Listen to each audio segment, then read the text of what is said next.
Hola, soy Gloria, pertenezco a Benimaclet en Palestina, un grupo que se creó en septiembre aquí en el barrio por la lucha del pueblo palestino.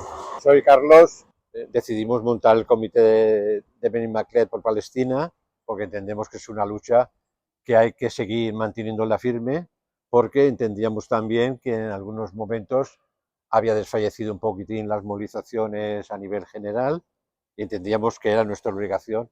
Como comité somos 8 personas, pero como miembros que participamos en actividades, en información, en boicots, 31. Estamos muy orgullosos del barrio porque ha sido una aceptación muy buena de la caminata, que parece ser que parecía que podía ser una cosa simbólica, pero no. Son caminatas silenciosas donde vamos separados a una distancia, como ha dicho, con nuestras banderas o cufillas, carteles muy importantes, y cuando pasamos por sitios donde hay mucha gente levantamos los carteles, todos aluden a situaciones que están pasando, como los presos, los niños mutilados y el hambre, la falta de medicamentos. Las hacemos en el barrio quincenalmente. No podemos responder a nadie, nos concentramos en pensar en lo que están pasando y nos emociona mucho, es muy emotivo. Hemos repartido cerca de 300 carteles en el barrio y hemos repartido cerca de 2.500 hojas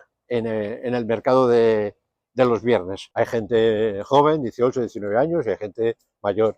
Quiere decir que, y con la misma energía y con la misma necesidad de luchar por defender al pueblo palestino que está siendo aniquilado. Me parece a tener en cuenta también que nuestro carácter es muy parecido, el carácter alegre, el carácter resistente, y que nos separa el mismo mar Mediterráneo. Nosotros seguiremos luchando mientras tengamos fuerzas y mientras el barrio así lo recoja, por la defensa de la libertad del pueblo palestino y contra el genocidio de Israel.